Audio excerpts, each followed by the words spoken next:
Access granted.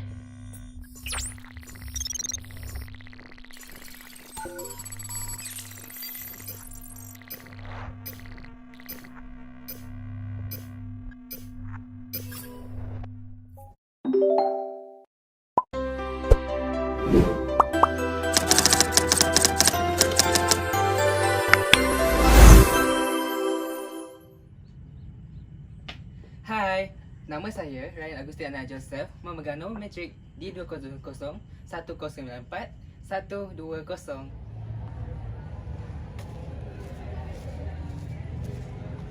Hai, nama saya Rachel Agit Ana Ajan, memegang nombor matrik D2001094-115. Hai dan salam sejahtera. Saya Bunis Anak Kudi, pemegang kad nombor matrik D20010094129. Hai semua, nama saya Angelica Dina Ana Edi, memegang kad matrik bernombor D20021094121. Hai, saya Imelda Julia Anagan, pemegang nombor matrik D20021094171. Pendidikan merupakan asas kepada kecemerlangan ketamadunan manusia. Pendidikan ibarat acuan yang membentuk sesebuah negara, masyarakat dan individu. Dengan itu, insan guru adalah insan yang perlu merealisasikan hasrat ini.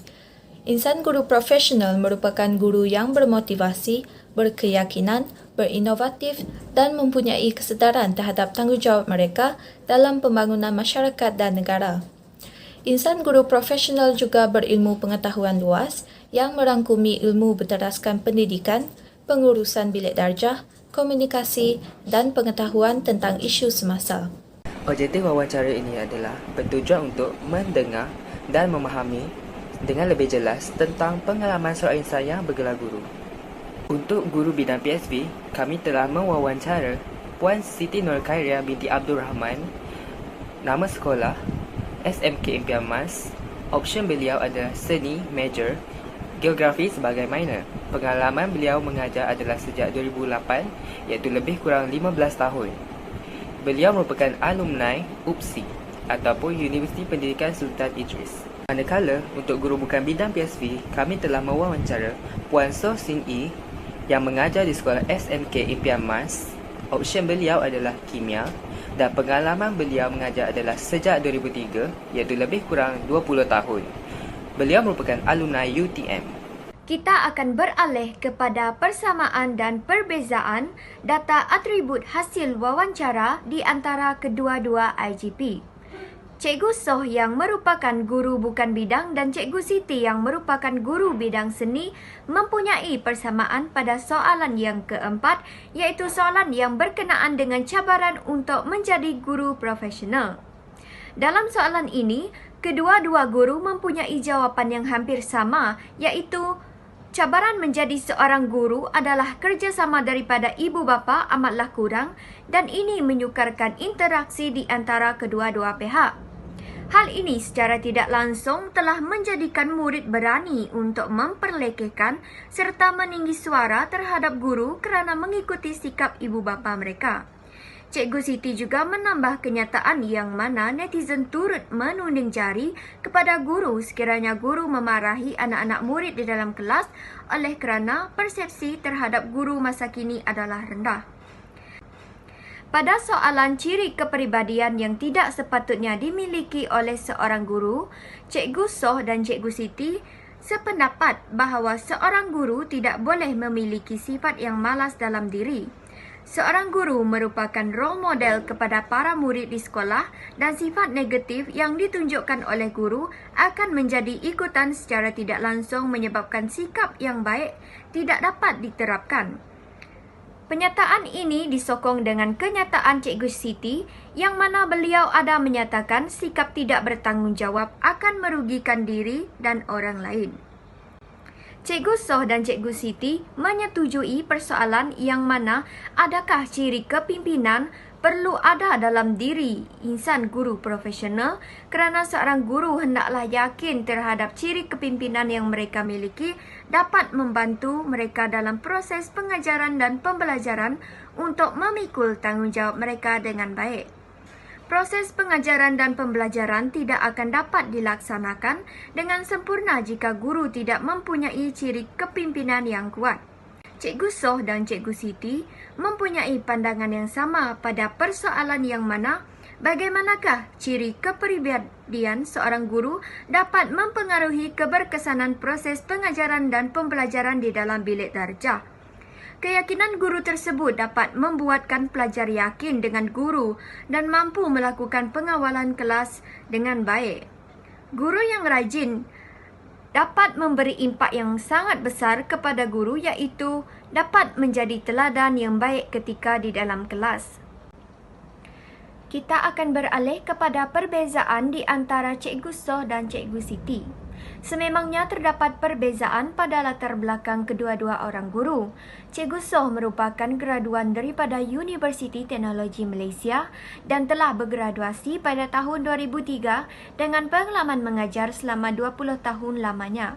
Beliau merupakan minor dalam matematik dan kimia merupakan option. Sekarang beliau mempunyai subjek sampingan yang perlu diajar, iaitu kimia, sains dan pendidikan jasmani dan kesihatan. Manakala bagi Cikgu Siti pula merupakan graduan Universiti Pendidikan Sultan Idris dan telah menjadi guru semenjak tahun 2008 sehingga sekarang dengan pengalaman mengajar selama 15 tahun. Beliau merupakan major dalam pendidikan seni visual dan subjek geografi adalah minor. Perbezaan dapat dilihat pada soalan yang kedua, iaitu berkenaan dengan bagaimana ciri kepribadian seorang guru dapat mempengaruhi keberkesanan proses pengajaran dan pembelajaran di dalam bilik darjah. Menurut Cikgu Soh, beliau memilih profesi sebagai guru kerana permintaan ketika itu terhadap tenaga pengajar sangat tinggi menyebabkan peluang menceburi bidang tersebut mudah. Beliau juga pada awalnya menyatakan bahawa keinginan menjadi seorang guru langsung tidak terlintas dalam fikirannya. Akan tetapi, setelah beliau menceburkan diri dalam bidang ini secara tidak langsung, ia membuatkan beliau terasa mempunyai keserasian dalam bidang ini dan menjadikan beliau mampu menyesuaikan diri. Berbeza pula dengan Cikgu Siti yang mana pada kenyataan yang telah diberikan, beliau meminati bidang perguruan ini semenjak kecil lagi kerana terinspirasi daripada arwah ayah dan arwah abangnya yang merupakan seorang tenaga pengajar suatu ketika dahulu. Oleh hal yang demikian, beliau merealisasikan impiannya itu sebagai seorang tenaga pengajar bermula pada tahun 2008 sehinggalah sekarang. Perbezaan yang seterusnya adalah pada soalan ketiga, iaitu berkenaan dengan ciri kepimpinan yang perlu ada pada seorang guru yang berjaya. Cikgu Soh menyatakan bahawa seorang guru yang berjaya hendaklah sentiasa mempunyai sifat ingin tahu dan ingin belajar sentiasa. Kesediaan guru dalam menerima apa-apa tugasan yang diamanahkan dengan hati yang terbuka dan tidak menolaknya. Melalui pekerjaan yang diberikan ini dapat dijadikan untuk guru-guru mempelajari sesuatu bagi menambah pengalaman yang berguna pada masa akan datang. Dari perspektif Cikgu Siti pula, seorang guru yang berjaya itu hendaklah mempunyai sikap yang banyak bersabar dengan murid. Hal ini dikatakan demikian kerana murid-murid pada masa kini mempunyai pelbagai karena dan ini menyebabkan kesukaran dalam pengawalan kelas itu nanti. Selain itu, seorang guru yang berjaya juga hendaklah mempunyai ciri-ciri baik hati dalam diri. Seorang guru tidak boleh menghukum muridnya sesuka hati. Oleh itu, interaksi di antara guru dan pelajar memainkan peranan yang sangat penting dalam mencapai keserasian antara guru dan juga pelajar itu nanti. Perbezaan yang lain adalah berkenaan dengan ciri atau sifat guru yang perlu disemai untuk menambah baik kepribadian guru unggul. Menurut Cikgu Soh, sifat yang perlu disemai untuk menambah baik kepribadian seorang guru unggul adalah mempunyai sifat yang rendah diri dan tidak sombong sesama rakan sekerja, murid-murid serta ibu bapa. Selain itu, seorang guru hendaklah mendengar nasihat serta teguran yang diberikan untuk menambah baik kepribadian diri kerana guru sesama guru perlu saling bantu demi kebaikan semua. Manakala Cikgu Siti yang merupakan guru bidang berpendapat bahawa sifat yang perlu ada pada guru dalam melakukan penambahbaikan adalah dengan mempunyai keyakinan yang tinggi bagi mengambil tindakan yang sewajarnya. Selain itu, beliau juga ada menyatakan sifat ingin belajar diperlukan dalam usaha menambah baik diri dalam menjadi seorang guru unggul. Oleh kerana peredaran masa, penggunaan teknologi semakin canggih. Oleh itu, guru hendaklah memperbagi kelemahan diri dengan penggunaan IT kerana penggunaan IT pada masa kini semakin meluas seperti seni digital. Cikgu Soh yang merupakan bukan guru bidang seni berpendapat bahawa seorang guru hendaklah mengorbankan masa mereka dalam bidang perguruan ini. Oleh kerana bidang perguruan ini memerlukan fokus yang penuh agar guru dapat melaksanakan tanggungjawab mereka dengan lebih cemerlang lagi. Manakala Cikgu Siti yang merupakan guru bidang seni berharap agar guru akan datang mampu memberikan manfaat kepada murid-muridnya serta mempunyai sifat pengasih yang tinggi dalam menjadi seorang guru. Pengawalan emosi yang seimbang dan sabar merupakan aspek penting yang perlu diterapkan dalam diri seorang guru. Apabila seorang guru sudah ditempatkan, hendaklah memikul tanggungjawab dengan berdedikasi dan mempunyai kerjasama dengan orang sekeliling dan sentiasa bertanya jika tidak memahami sesuatu perkara. Dan Cikgu Siti juga berharap agar guru akan datang dapat memberi kebaikan kepada murid agar murid boleh berubah menjadi orang yang lebih baik pada masa akan datang. Perbezaan yang ketara dapat dilihat pada persoalan berkenaan dengan nasihat yang diberikan pada bakal insan guru profesional. Cikgu Soh menasihati bakal insan guru profesional untuk tidak hanya berkelompok dengan guru baharu dan seharusnya meluaskan komunikasi dengan guru-guru yang lebih senior agar mampu memberikan tunjuk ajar, terutamanya berkenaan dengan pengawalan kelas. Manakala Cikgu Siti pula memberikan nasihat agar insan guru profesional sentiasa menggalas tugas dengan hati yang ikhlas dan sentiasa berusaha menjalankan amanah. Selain itu, insan guru profesional sentiasa bertanya dengan rakan sepasukan untuk membuat keputusan yang baik. Seterusnya, peradaban yang baik hendaklah diterapkan agar dapat menjadi role model kepada anak murid nanti. Akhir sekali, guru hendaklah memandang anak murid sebagai anak sendiri agar kita akan mendidik mereka dengan sepenuh hati.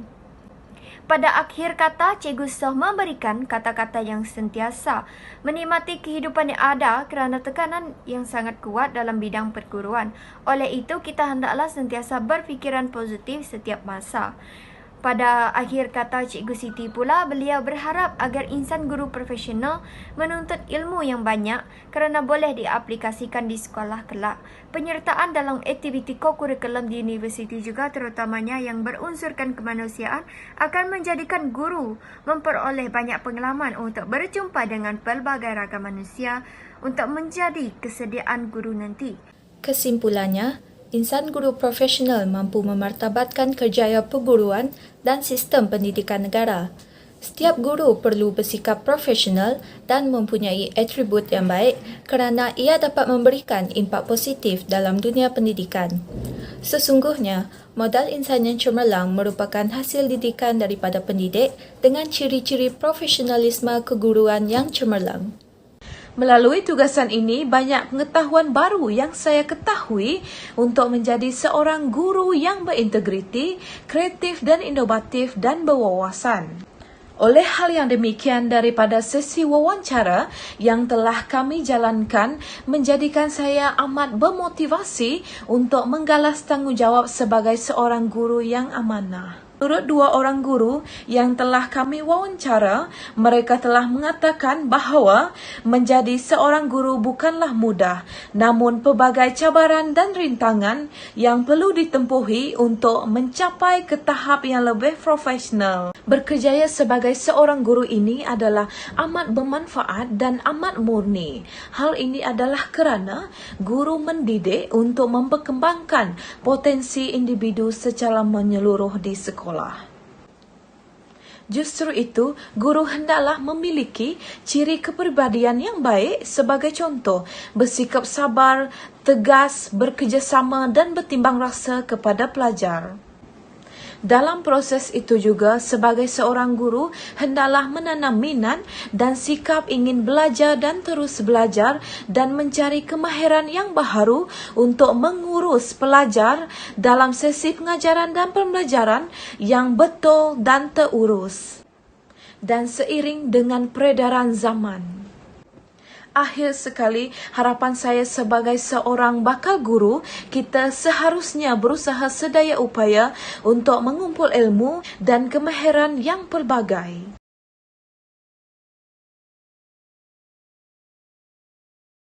Okey, Cikgu. So, terima kasih atas perkongsian yang telah diberikan. Okey, akhir kata ataupun akhir sekali, apa harapan ataupun kata-kata terakhir yang nasihat ataupun motivasi yang boleh Cikgu So berikan kepada kami semua sebagai bakal guru nanti?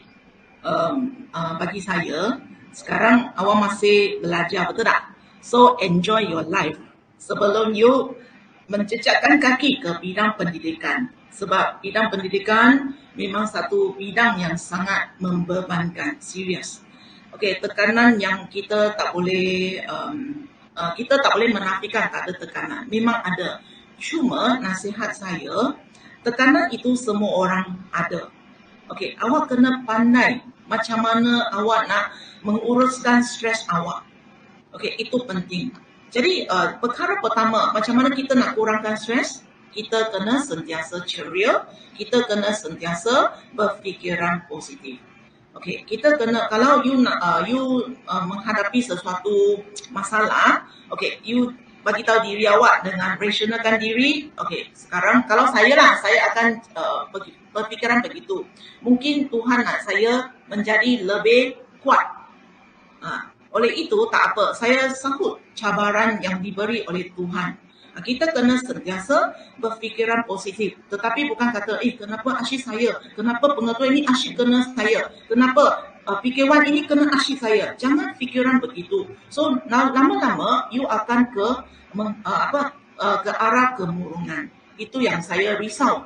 Cikgu-cikgu sekarang, ramai yang ada masalah mental, betul tak? Ramai yang tertekan. Jadi, kita kena pandai uruskan stres kita. Itu sangat penting. Okay, so sekarang you enjoy your life dulu. Okay, lepas you masuk bidang pendidikan, terutamanya cikgu muda lah, biasanya orang kata dibuli. Sebenarnya bukan dibuli. Kita sebenarnya nak train awak untuk menjadi... Baiklah Cikgu Kai, sangat menarik sekali perkongsian yang Cikgu Kai berikan kepada kami. Amat terbukti pengalaman mengajar cikgu selama 15 tahun ini sangatlah mematangkan Cikgu Kai sendiri sebagai seorang yang bergelar pendidik. Namun begitu, untuk mengakhiri wawancara kami pada petang ini, boleh tak kami nak kata-kata yang macam memotivasikan untuk kami gunakan kelak ketika kami sudah bergelar sebagai seorang guru? Okey, kata-kata terakhir saya adalah bila kamu berada di universiti, tuntutlah seberapa ilmu yang ada di sana, kerana apabila kamu mempunyai ilmu, kamu akan dapat gunakan ilmu tersebut di sekolah. Sebab di sekolah kita berdepan dengan murid, jadi bila kita belajar di universiti kadang-kadang tak sama dengan yang realiti. Jadi kalau aktiviti-aktiviti yang berunsur kemanusiaan sentiasa sertai. Sebab bila kamu menyertai aktiviti-aktiviti bersifat kemanusiaan, sebenarnya kamu dapat berjumpa dengan pelbagai masalah yang timbul dan boleh kamu gunakan nanti bila kamu akan posting nantilah. Kemudian pada pandangan saya, aktiviti-aktiviti KOKO yang diadakan di universiti, kalau boleh tolong sertai. Jangan buat sambil lewa. Bila kamu buat sambil lewa, nanti bila kamu datang ke sekolah, kamu tak ada pengalaman tu. Contohnya dulu waktu saya di universiti, saya tak faham kenapa kita kena belajar kawat kaki, kena masuk aktiviti ko-akademik. Rupanya sebenarnya perkara itu kita akan dekat sekolah nanti kita akan handle kumpulan kawat kaki sekolah. Jadi kita kena ada kemahiran itu. Kemahiran itu untuk mengajar murid kita macam nak bagi koman, macam mana nak buat barisan. Jadi ilmu-ilmu tu memang kena cari, kena tuntut dekat universiti. Jangan buat sambil lewa lah. Lepas tu pastikan bila kamu berada di universiti, cari kurikulum yang bersesuaian dengan sekolah. Contoh kalau dekat sekolah ada tarian kan, dekat universiti carilah cikgu-cikgu yang boleh mengajar kamu menari, sebab ilmu tu nanti kamu boleh gunakan di sekolah nanti. Kamu boleh ajar anak-anak murid kamu menari. Kalau kita tak ada ilmu, macam mana kita nak mengajar kan anak murid kita? Sebab benda-benda tu kita memang kena cari sendiri. Jadi kelebihan lah, ada kelebihan di situ bila kita dah pergi ke sekolah nanti.